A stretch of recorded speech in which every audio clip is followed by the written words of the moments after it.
Good afternoon, financial professionals. Abby Fletcher here of E4 Insurance Services, welcoming you to the Brew, building relationships every week. Thanks for tuning in today. For those of you joining the Brew for the first time, welcome and happy Long-Term Care Awareness Month. November 1st marks the start of an entire month dedicated to educating Americans on the importance of long-term care and its role in providing financial security when needing extended care. Long-term care matters to us here at E4, and we have a very special speaker today.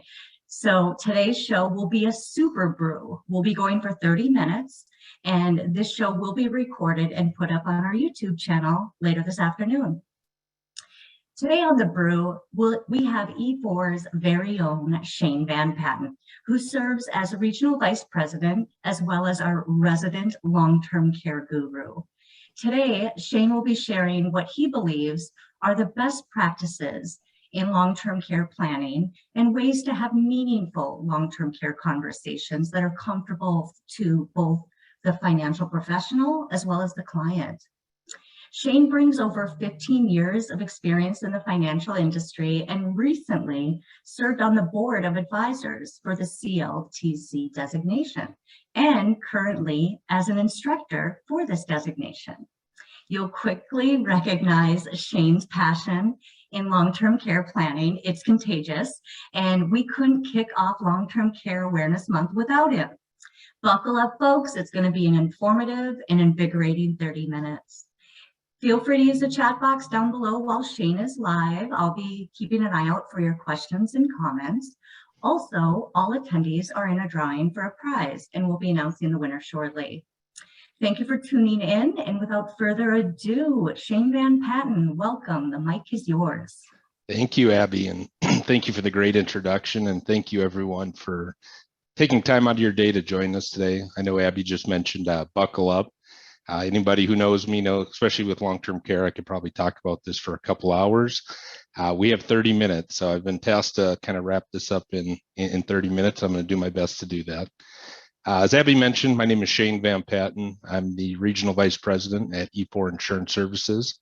I've been in the industry just over 16 years now, and really my goal for today is to take that information that I've learned over the 16 years, both personally and professionally, and really kind of lay out what I think is the best practice for long-term care planning. And it's really from a start to finish. So what I found is it's kind of falls within 4 segments. So step 1, we're going to go through is client identification, right? Who do we want to identify to proactively have this conversation with? Step 2 is going to be client education. So how do we get into that conversation? How do we make it comfortable for both the client and the financial professional? And then really steps 3 and 4 is how do we create a plan, right? A plan of care. And more importantly, what are the different options that are available to fund the client's plan of care? So before we jump into it, I did put a few highlights together as to, why is long-term care planning important, not just for your clients, but for you, the financial professional, right? What's in it for you? So I truly believe proactively engaging your clients in long-term care planning, first and foremost, does protect your clients' families, emotionally, physically, and financially. This type of planning also fulfills your fiduciary responsibility to the client and their family. It also protects you from liability. In addition to that, it protects assets under management. We'll talk later about long-term care event, just creates a monthly cash flow issue. And a lot of times it's the AUM that's paying for that new expense.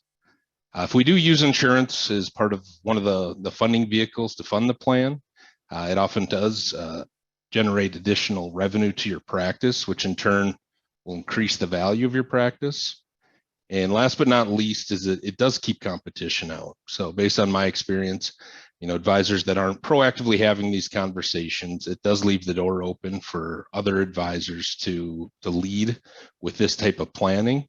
And very shortly after that, gives them an opportunity to let them share about all the other areas of planning and investment that they do. And oftentimes, again, this is just another way to keep competition out. So if we jump right into it, step 1 is really client identification. What we all have to agree on is that everybody has a plan. And all we're simply trying to do is educate clients on how to consider a better plan. So the default plan for most people that haven't done any long-term care planning, looks like this, right? If somebody needs care, it's usually going to be the spouse or the children that are physically going to help and provide care as long as they can or until they no longer want to. And at that point, they give up lifestyle and use the lifestyle expenses to pay for that care. So now it creates a change in complete lifestyle. What we want to do is try to coach these clients on how to have a better plan. So when I look at the ideal client, I'm usually looking for clients in what I call that are within the retirement red zone. These are clients that are typically about 5 to 10 years out from retirement, probably within the ages of 50 to 65. Based on my experience, what I found with these clients in the retirement red zone, again, 5 to 10 years from retirement, is that they're taking planning much more seriously than they ever have in the past, right? These clients are much more engaged in the planning process. This is a perfect time to bring up this type of conversation. So once I identify these clients that are in the retirement red zone, again, 5 to 10 years from retirement, I usually like to break them into 3 different categories. And there's different ways that we can help each of these clients in the different categories. So the first category is Medicaid likely. If I had to put just a generic snapshot of what they look like, I'd probably look at clients that are maybe have a total investment in assets of $500,000 or less. These individuals would have a severe lifestyle change if they had to come up with a new $4,000 to $8,000 a month expense. So the type of planning that we can do for these clients, oftentimes we try to help them, encourage them to reach out to different elder law attorneys to create a plan. So if one of the spouses does require care, we have a plan in place as to how the elder law attorney is going to help protect as much of the assets and income for the healthy spouse as possible. The next class that or segment that I'd put people in would be middle class. And if I just had to very generically put them a description, I'd put clients who have maybe $500,000 to $2 million of investable assets. I do believe the middle class, these individuals are probably in the most difficult situation. And what I mean by that is a lot of these clients in the 500,000 to 2 million believe they're wealthy. But again, a new expense that comes up, between $4,000 to $8,000 a month and maintain their lifestyle becomes extremely difficult to do if we don't have a plan in place. In addition to that, these clients in the 500,000 to 2 million, they have a really long way to spend down before the state Medicaid program will pay anything. So another segment of clients, and the last one is wealthy. These might be clients that have a net worth of $2 million or more, assuming they are living within their means. These clients can likely come up with an additional $4,000 to $8,000 a month to pay for this new expense and maintain lifestyle. The conversations that we have with these clients then are, even though you can come up with this additional income to pay for this new expense, do you really want to pay full retail costs, knowing that wholesale costs might be available? The other thing that I'm educating a lot of wealthy clients on is, very rarely, and again, this is based on my experience, do I see wealthy clients, start liquidating real estate or business or high yielding investment assets to pay for care.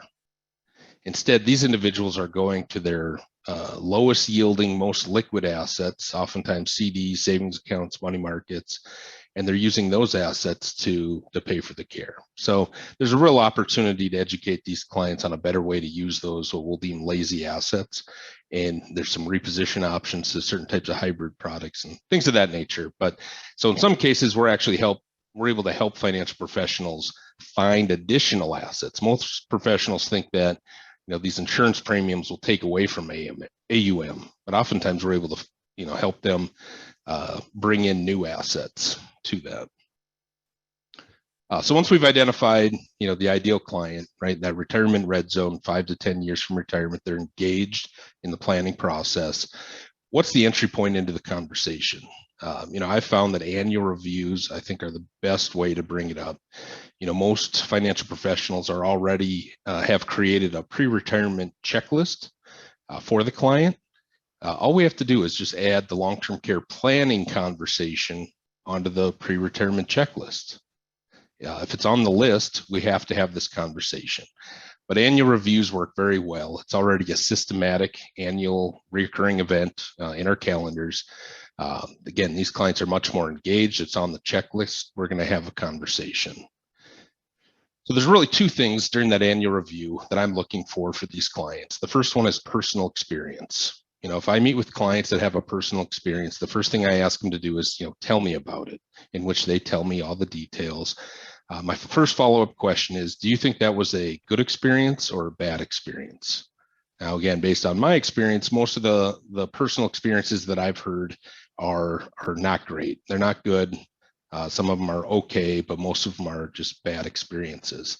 So just kind of to back up a little bit, when I hear people give me experience, this is what it often sounds like. So it might be like, well, or I'm sorry, my second follow-up question to them would be, how would, if you needed care, how would you want your plan to be any different? And that's usually when I hear something like this. It's, I don't want to be in that nursing home that my father was in. I definitely don't want my wife to physically care for me like my mother did for my father. And I want my wife to maintain her lifestyle, unlike my mother, who gave up everything to hire out and bring in somebody to care for it. So 5 to 10 minutes into this conversation, hearing about their personal experience, they didn't think it was a good plan. They've kind of told me how they would want their plan different. The next thing I do is just kind of repeat back what I just heard. So, Mr. Smith, what I heard was, it's very important that we create a plan for you that keeps you safe in the comfort of your own home, not in a nursing home. We also want to make sure that that plan protects your spouse and probably your children physically by letting them supervise or manage your care, not roll up their sleeves and physically provide your care. And finally, it sounds like we want to make sure that we protect all previous financial commitments set up for your family so the family can maintain lifestyle. Does that sound about right?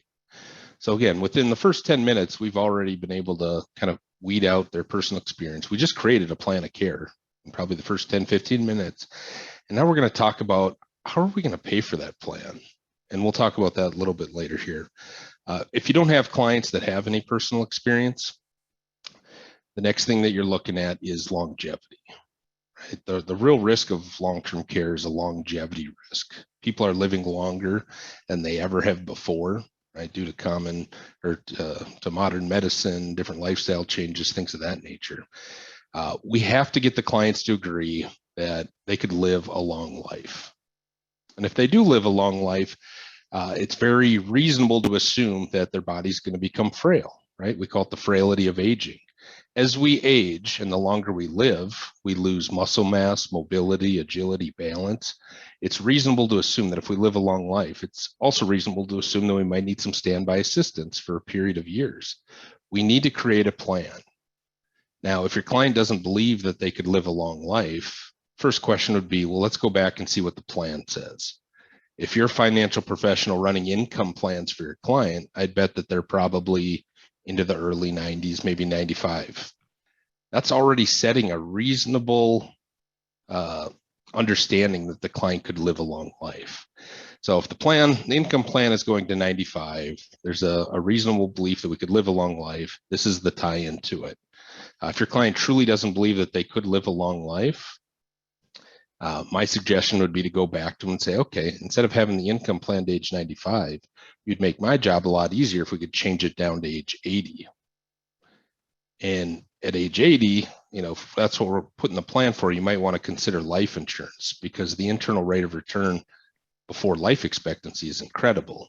Usually at some point, they'll start to agree and say, you know what, no, let's keep the income plan to age 95. I do believe I could live into my 80s, 90s. I do believe it's reasonable to assume that if I live that long, that my body will become frail. Again, loss of muscle mass, mobility, agility, and balance, that I might need some standby assistance for a period of years. We need to create a plan. So once we've identified who the client is, we found the entry point. Again, we're really looking at, do they have personal experience? If they don't, we really have to tie it into longevity and the frailty of aging. Once we get into the actual conversation. I'm on a webinar with Shane. Hey, Tom, can you go on mute real quick? Oh, sorry, Shane. Yep, no problem. What I found in talking with clients is that they really want 4 questions answered. So the first of that question being, what is long-term care? So when I look at long-term care, what I educate clients on is long-term care is not a place, right? It's not a nursing home. It's not assisted living. Long-term care is not insurance. If we're looking for an easy definition, long-term care is simply a disabling event that happens as we age. And if we don't plan for it, it's going to have severe consequences to our families, emotionally, physically, and financially. We need to create a plan. The second question that most clients want answered is when and where does long-term care begin? Now, I do believe that long-term care planning in general, both from a client standpoint and a financial professional standpoint, this is the biggest issue in the industry right now. Most consumers, even most professionals I talk to, have this perception that, or at least a vision in their head, that long-term care is old age in a nursing home, flat on your back in a hospital bed, unable to do anything. Your lifestyle's been completely uprooted, and all of your lifestyle expenses are free to be able to pay for care. This is why a lot of financial professionals in the planning say, look, if you ever need care, we'll just simply redirect some of this income to pay for that care. My question to clients and to financial professionals is always, how many clients do you know that are active, engaged, and healthy in retirement, and literally the next day are flat on their back in a hospital bed, in a nursing home, unable to do anything? Right? This isn't where long-term care begins. It starts much, much sooner than that, and there's a progression. We want to protect the clients, and especially their healthy spouse and their children, physically and financially, at the onset of this type of change in this chronic illness or this long-term care event. So when we look at that, the real vision that I try to get people to create is, think of the client who needs help getting out of bed in the morning, and someone to be there to, safely make sure they can take a shower and a bath, or maybe help them get dressed before they start their day. These individuals still want to go on vacations. They want to travel. They still want to go to movies. They want to go to plays, and they want to go to nice restaurants. They still want to spoil their grandkids. These are called lifestyle expenses. How do we pay for all these lifestyle expenses and pay for this brand new $4,000 to $8,000 new monthly expense? So one thing I've been telling a lot of advisors lately is, instead of calling it long-term care, think of it as just a monthly gym membership that costs $5,000 a month. When this event happens, and it happens early, you need help getting out of bed in the morning, someone there to safely make sure you can take a shower or bath without hurting yourself before you start your day and live your life. How do we maintain all the lifestyle and pay for this new $5,000 a month gym membership? That's the monthly cash flow issue that long-term care creates. Clients always want to know, what's the risk? I don't use statistics. I don't think statistics motivate anybody to buy this insurance, primarily due to the fact that it's a negative perception, right? 70% odds that you're going to need long-term care. That doesn't motivate me. 70% chance of winning a cash lottery, I'm pretty excited. But for negative perception, statistics don't work. The real risk of long-term care, again, is you live a long life, you become frail, you have a loss of muscle mass, mobility, agility, balance. You need some standby assistance for a period of years. We have to create a plan for that. More importantly, what are the consequences? I've mentioned a few times, the consequences are emotionally, they're physically, and they're financially. But if I just high level, the personal consequences are going to be, if you need care, you're going to get the care you need, right? Your life doesn't change, but somebody else's life or lifestyle will change. And what I mean by that is, typically it's going to be a spouse that's physically is going to want to help out. And it's very common for primary caregivers, especially untrained, that become chronically ill themselves. Is that the plan? If a child has to step up, which I had to do for both of my parents who required care in their 60s, if a child has to step up, they're literally pressing pause on their life, right? Their career, their family, their social life. Is that really what mom or dad wanted? Is their plan? And then finally, you have the financial consequences. Again, this is a brand new $5,000 a month gym membership, right? How do we maintain lifestyle and pay for this new $5,000 a month expense? That's usually when we have bad math and there's a problem. We have to proactively create a plan in the event that this happens to us. So the final thing here is the risk. It's not about the risk. It's all about the consequences. In fact, most clients will think the risk is, if not 0%, very near zero. That's fine. You can keep your 0% risk. What I'm going to coach every client on is, even though the risk is near zero, you need to understand that if it does happen, there are 100% consequences to your family, the people you brought into your circle, emotionally, physically, and financially, if we don't create a plan. So this is what I love. I mean, it just transitions right into it. Look, Mr. and Mrs. Smith, Mr. and Mrs. Client, all I want to do is help you create a plan, right? And the plan is, where do you want to receive care? Who do you want to physically have provide the care? Who do you want to have coordinate the care? And who or what's going to pay for the care? Yeah. The last thing I put on here, again, we got to get to the mindset that the insurance is not the plan. If we lead with insurance before the plan, it's rarely ever going to work. But the insurance is not the plan. The insurance is the funding vehicle for the plan. For most clients, I have to help guide them through a plan of care. I talked about it a little bit earlier, but my default plan that I go to is, look, I want to create a plan for you that allows you to remain safe in the comfort of your own home. I want to make sure that the plan protects you and your children emotionally and physically, right? Allow them to supervise or manage your care, not roll up their sleeves and physically provide the care.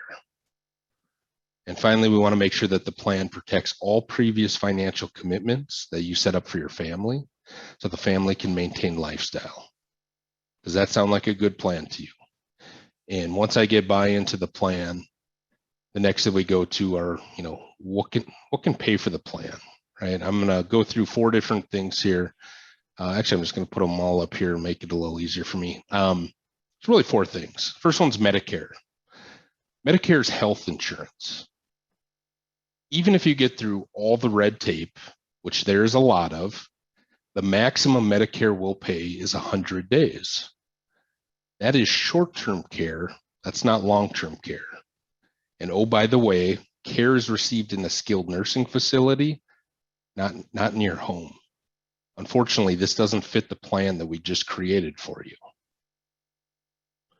That's usually about all I'll have to say to move on to the next option. So the next option is Medicaid. Medicaid is a viable solution for clients that don't have any money, right? Think of it as a welfare program. Another way to look at this is Medicaid is an extremely expensive solution for clients with money. And I'll give you an example. Let's say we have a husband and a wife that have investments of $1 million. I don't care if it's in his name, in her name, or it's joint. What the state does is going to look at it and they're going to pool it all together. First thing they're going to do is, of that $1 million, they're in 2021 here, they're going to give the healthy spouse, they're going to allow her to keep about $130,000. The rest of that $870,000 will have to be spent down before the state will pay anything for the unhealthy spouse. That seems like a pretty expensive option. I think I would rather carve out $870,000, invest it, peel off 1% of the earnings every year, which creates $8,700 after taxes. Maybe you got $5,000 to buy something. So just an idea there. Again, Medicaid. And the last part is, oh, by the way, with Medicaid, care is received in a skilled nursing facility, not your home. It doesn't fit your plan. Self-pay. Self-pay, I don't care how much assets the client have. I don't care how much income they have, right? The real way to determine if a client can self-pay or self-fund is if they can come up with an additional $4,000 to $8,000 a month, again, additional, to pay for this new expense without disrupting lifestyle. That to me is the gauge to really determine if they can self-pay or not. And even if they can, does it make sense to pay full retail cost when we know wholesale's available? Are they really going to liquidate their high yield investment assets to pay for care? Or are they going to use these other low yielding liquid assets over here? And maybe that could be something that could fund the plan. So that's self-pay. Long-term care insurance, you transfer some of your money in some way, shape, or form to transfer to an insurance company to take on some of that risk. I do believe if a client can medically qualify, it is the most viable solution for them. So at the end of the day, once we've gone through this part, the clients now realize that Medicare and Medicaid don't fit their plan. There's really only two choices for the client. They can either self-pay or they can consider long-term care insurance. With self-pay, they can keep all their money, they'll accept the risk, and they'll accept 100% of the consequences to their family. Long-term care insurance, they're going to transfer some of their money, they're going to transfer some of the risk to the insurance company, and they're going to mitigate some of the consequences to the family. Again, it's the most viable solution if the client can medically qualify for it. Oh, back up here.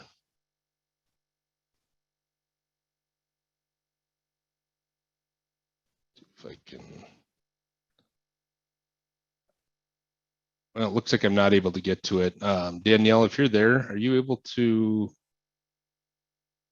Oh, there we go. All right, so I'm going to share real quick here plan of care worksheet. It's going to take a second just to load up. So up to this point, right, we've identified who's an ideal client. We've put them into different segments, right? We have an idea as to how we're going to help each of them. We've determined that the best entry point is into an annual review. We're really looking at, do they have personal experience? If not, we got to go with longevity. We got to answer some of the basic questions for them. We really want to help them create a plan. Then we're going to educate them on what's going to pay for the plan. At the end of the day, there's really only two options, self-pay and long-term care insurance. I've created this creating your written plan of care. I like to send this to clients as a prerequisite. This is available on the E4 website, but it really is a prerequisite. I send it to clients. Hopefully they fill out as much as they can. All it does for me is when I get it back and before I meet with them, I already know what my entry point is. I know where the conversation is going to go, all based on the information they provide. So the first question, do you have any experience? Family or friends have needed care? Tell me about it.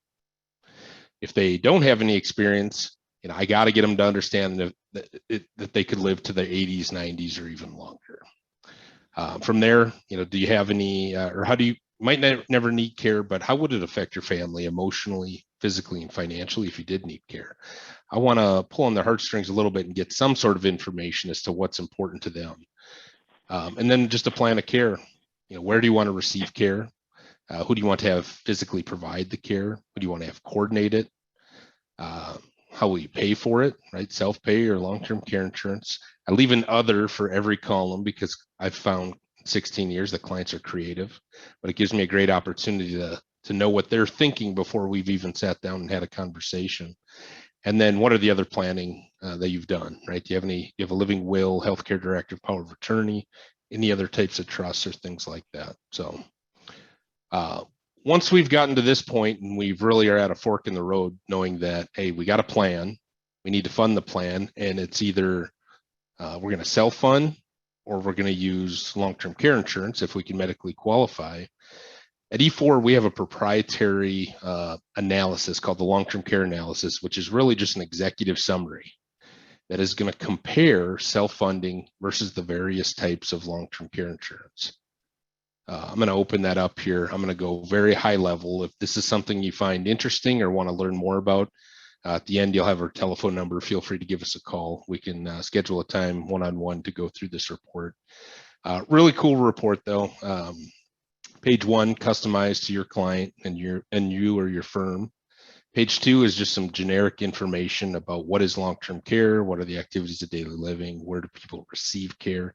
You notice home care is number 1. I will tell you it's usually because, again, going back to the default plan. Default plan is your spouse or your children are going to physically try to help give you care as much as they can till they either can't or don't want to anymore. That's when they hire somebody out and the lifestyle is completely changed. In this example, we have a 61-year-old male.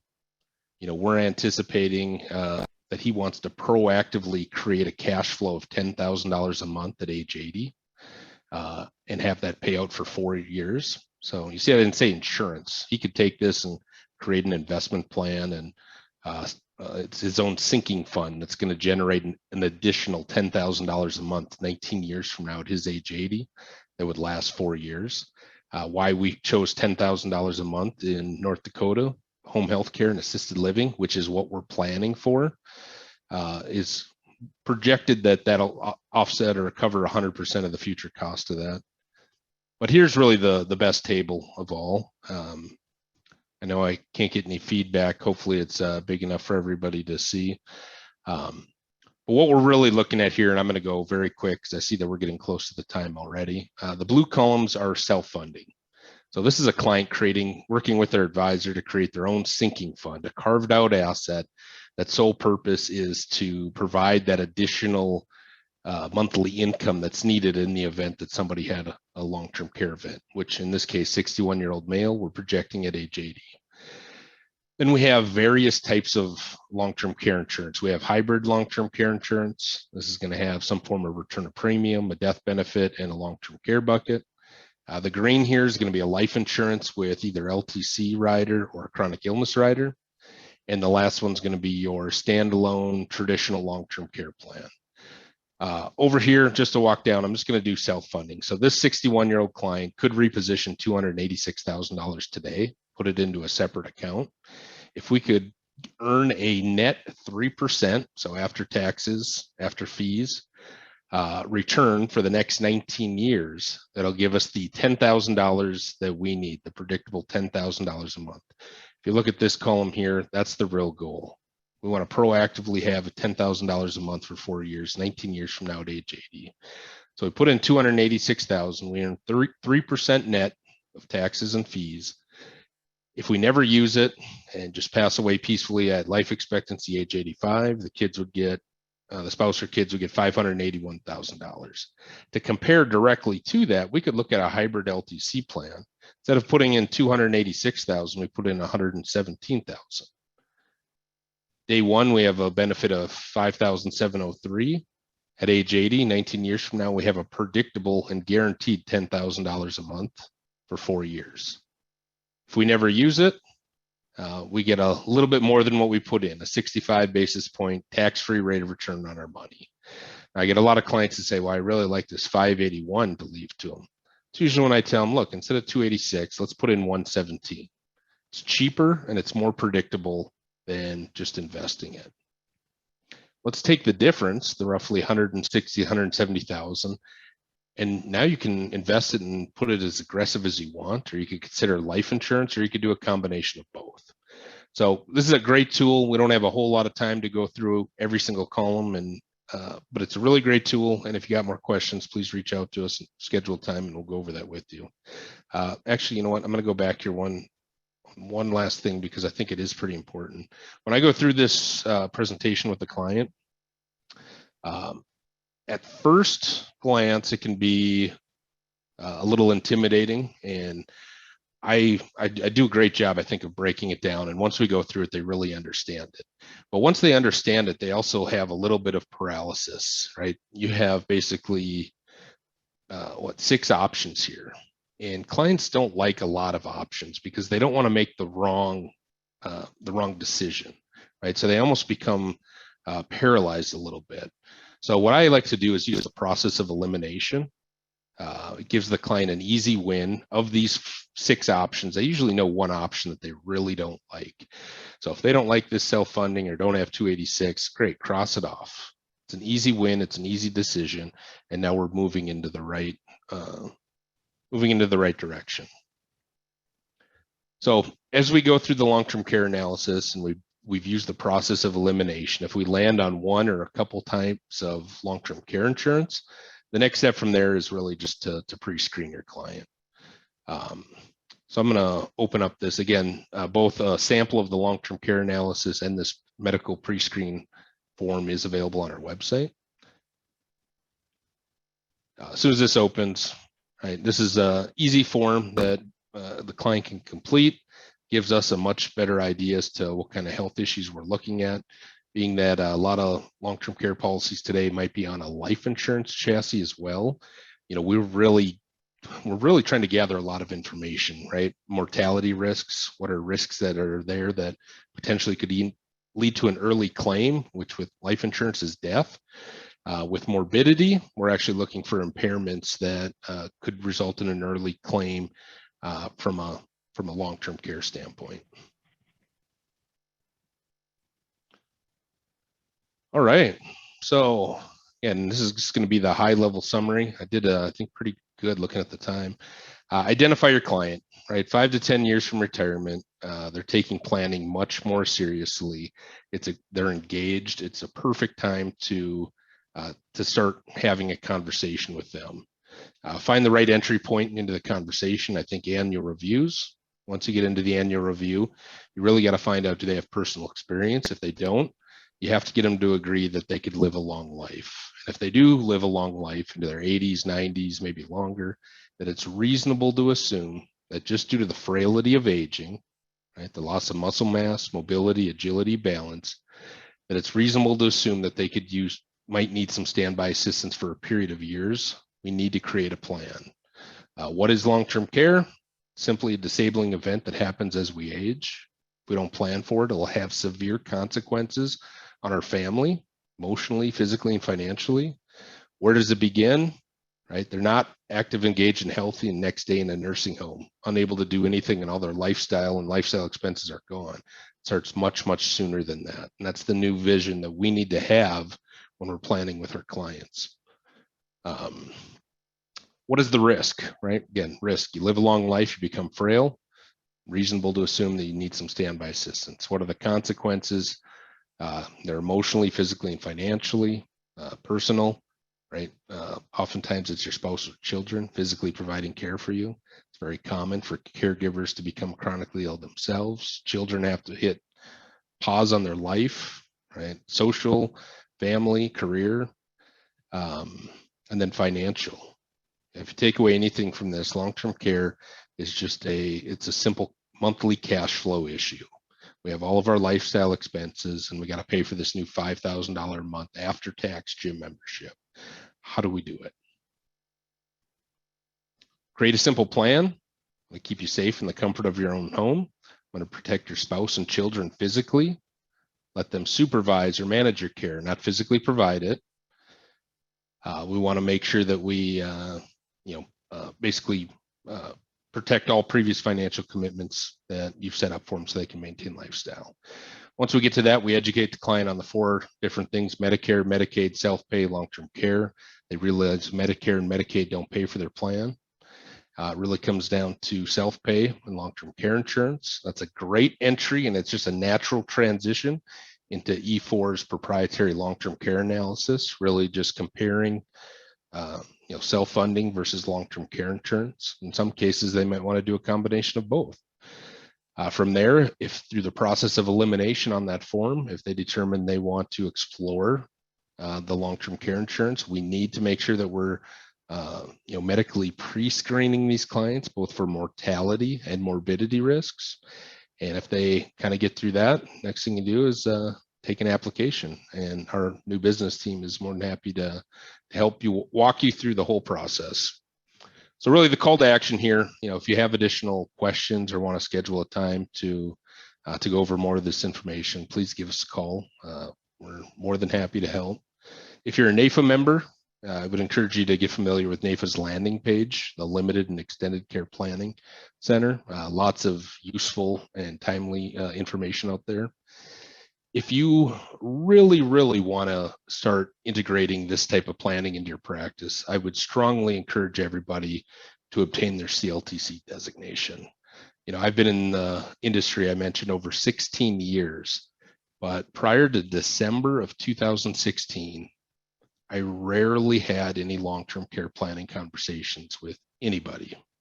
And, upon reflection, it's really because I just didn't have the confidence. And what I found going through December of 2016, I went through the training to obtain my CLTC designation.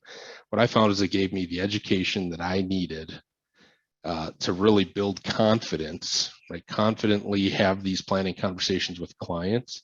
And that confidence created more courage, more leadership. And I'm just, so it's pretty good in the last 5 years that I've only picked up this long-term care planning. Personal experience, again, both my parents in their 60s that required care kind of helped boost me into that planning mode. But if you're really serious about this planning, I would encourage you to reach out and see if you can obtain the CLTC designation. And finally, be proactive. If a client's coming to us, it's either because they have a personal experience or they're uninsured. As the leaders for our clients, we need to be the ones that are proactive. So please be proactive in this type of planning for yourself, right? For your clients, and really centers of influences as well. Again, I think what we went through today is a complete different way than most people have been trained how to have a long-term care conversation.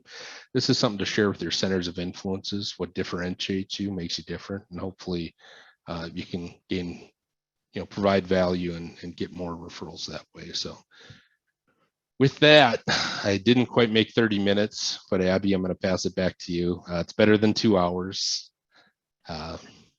I would take the 2 hours too, though, Shane. Thank you, Shane. Very informative as promised. I've opened up the lines for questions. If anybody has any questions or comments, you have a fan in the chat box talking about how you've helped increase their long-term care this year, directly you and the team of E4. So thanks, Shane. Oh, that's fantastic to hear. Go ahead. Yeah, I would just compliment Shane. I had the privilege of recruiting Shane into the insurance business 16 years ago. And when Shane came into the business, his mom was a school teacher, nearing the end of her school teaching career, and his dad was still doing some work and enjoyed going down to the casino. And within a very few short years, all of that changed. When in their 60s, his mom suffered from dementia and Alzheimer's, and his dad also had a long-term care event, and they didn't have a plan. And Shane has channeled that passion into really making this a top of mind topic for financial advisors, and helping equip them to have those conversations and make sure that planning gets done. So the passion comes from real life experiences that Shane has had, and then his just willingness to just learn and grow and develop, go after that CLTC designation so that he could make a difference. So Shane, I compliment you on that. And anybody ever has any questions, I know you're more than willing to support them. And so as president of E4, I'm so glad you're part of our team. Thank you, Dan. I appreciate that. And yes, the experience that I went through with my parents, I'd been in the industry already for a while, and without a plan, it gets very messy. Even when my mother was first diagnosed with dementia and she was able to do most of the normal things, and my dad was still working part-time, loading milk jugs at the local grocery store. But it was literally one morning, she just woke up and didn't know her house. She didn't know my father, who was the primary caregiver. She was leaving the house, knocking door to door. This is in North Dakota in early September. We know that winter's around the corner, and my dad still needed to work part-time for health insurance benefits and other things. What do you do? Who do you call? I was embarrassed because I was in the industry, almost 10 years at that point, and I had no idea, like, who do you call? Where do you start? So to me, I just think having a plan proactively, it doesn't have to be insurance. Insurance should be considered, but just having a plan, sharing it with family, really going through a process like this, we can add immense value to our clients, their children, probably even potentially their grandchildren. So thank you, Dan. Any other questions, Abby? None have popped up in the chat box. Any questions from the audience or comments for Shane? Thank you, Shane. Now for our drawing. Will you choose a number between 1 and 21? 11. 11. Good number, good number. Mark, I'm going to try my best at your last name, sir. Mark Klinder is today's winner. Be on the lookout for a coffee card and some complimentary CE coming your way. Mark, thanks for dialing in. And be sure to tune in next week. We will have E4's very own Shane Fickling talking about turning taxable assets earmarked for long-term care into non-taxable, one you won't want to miss. Thanks for tuning in, and happy Long-Term Care Awareness Month. Shane. Thank you.